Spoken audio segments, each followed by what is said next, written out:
Welcome to another episode of The Parenting Brief. I'm your host, Jessica Stewart-Gonzalez, an Arizona working mom and chief of the Office of Children's Health at the Arizona Department of Health Services. Raising children is a wonderful thing, but it doesn't come without challenges. That's why we share tools and techniques to help parents like you prep for the hurdles and hiccups that pop up along the way.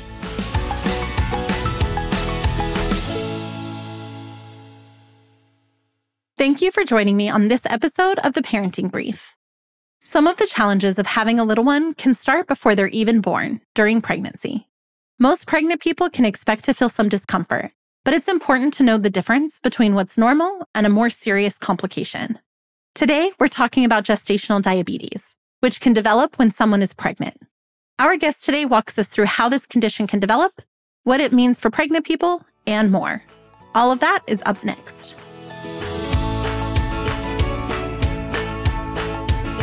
Today, Raquelle Weight is here with us to talk about gestational diabetes. She's with the Arizona Department of Health Services and is a registered dietitian. Raquelle, thank you for coming on the show today. You are welcome. Thank you so much for having me.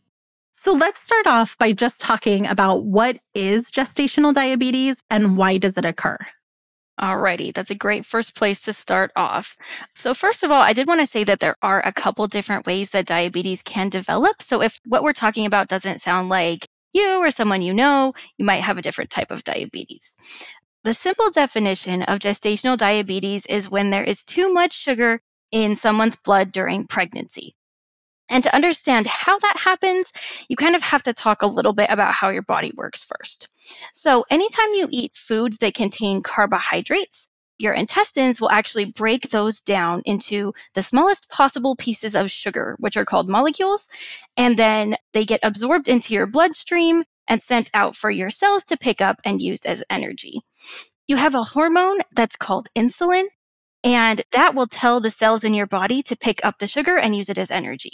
So something that happens normally during pregnancy around the late second trimester, early third trimester, is that you become a little bit insulin resistant. And what that means is that the cells in your body don't hear the message that insulin is sending quite as clearly, and they don't pick up the sugar as readily. Most of the time, that is normal, and it doesn't really cause any problems. It actually can help the baby get more sugar so they can put on the pounds that they're putting on in late pregnancy. However, sometimes that can go a little bit too far and your cells aren't picking up enough sugar, and that is when it develops into gestational diabetes. And what are some of those signs or symptoms if somebody has gestational diabetes? That is a great question. And one of the weird things about gestational diabetes is most of the time there aren't any signs and symptoms, which is why it's so important to go and get tested because you could have it and never know. So then what happens, or what is that risk then of not finding out? So to the pregnant person, you are at higher risk of having high blood pressure during pregnancy and preeclampsia during pregnancy if your gestational diabetes goes untreated. You may also have a more difficult birth or have to have a C-section. And long-term, you're at increased risk of developing type 2 diabetes in the future. There are some risks to the baby as well.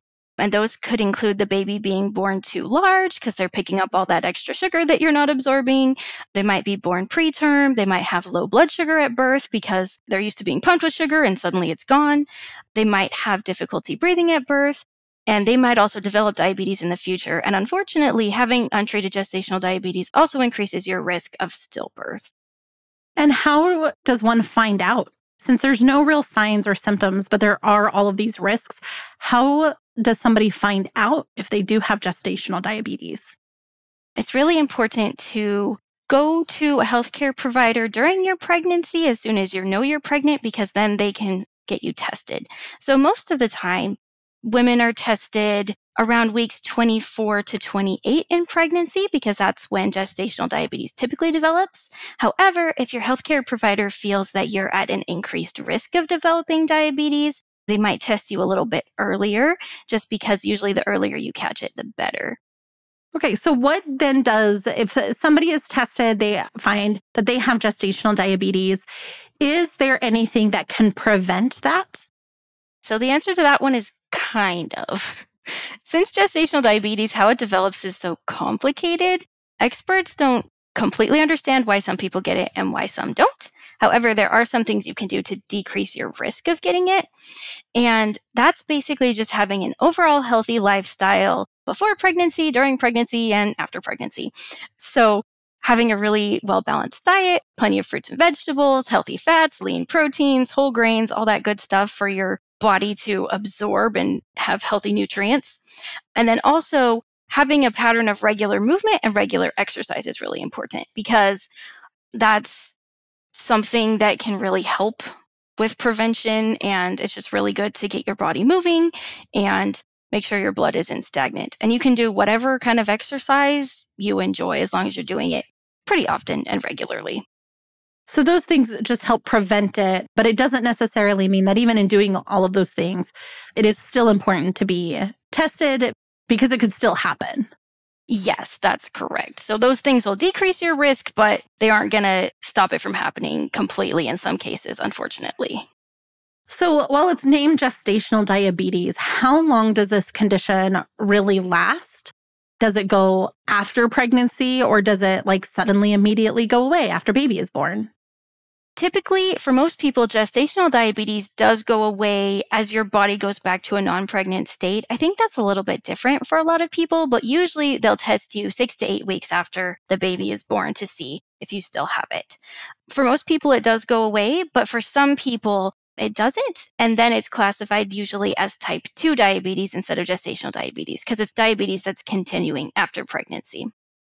Is there anything about gestational diabetes that you would want our listeners to know that I did not ask? Gestational diabetes can be really scary, especially if you think about the risks and the potential complications. That's kind of terrifying. But the good thing is it's really treatable. Working with your doctor and either doing diet and exercise or medication, whatever it is that they recommend, can really help you keep your blood sugar under control and help you have a healthy pregnancy and your baby be healthy as well. Something else that is interesting is that there is a positive impact on those who have had gestational diabetes if they choose to breastfeed. So if you're not able to breastfeed, totally fine. But if you have had gestational diabetes and you breastfeed, then that actually decreases your insulin resistance after birth, helps your body kind of get back to that pre-pregnancy state faster. And it also decreases your risk of future gestational diabetes or type 2 diabetes. And it also helps your baby grow at a healthy rate, and that can help them be at less risk of developing type 2 diabetes in the future as well.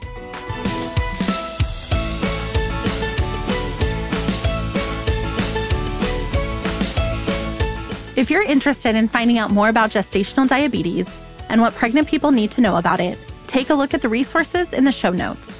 And while you're there, follow the show on this podcast player so you'll know each time we put out a new episode.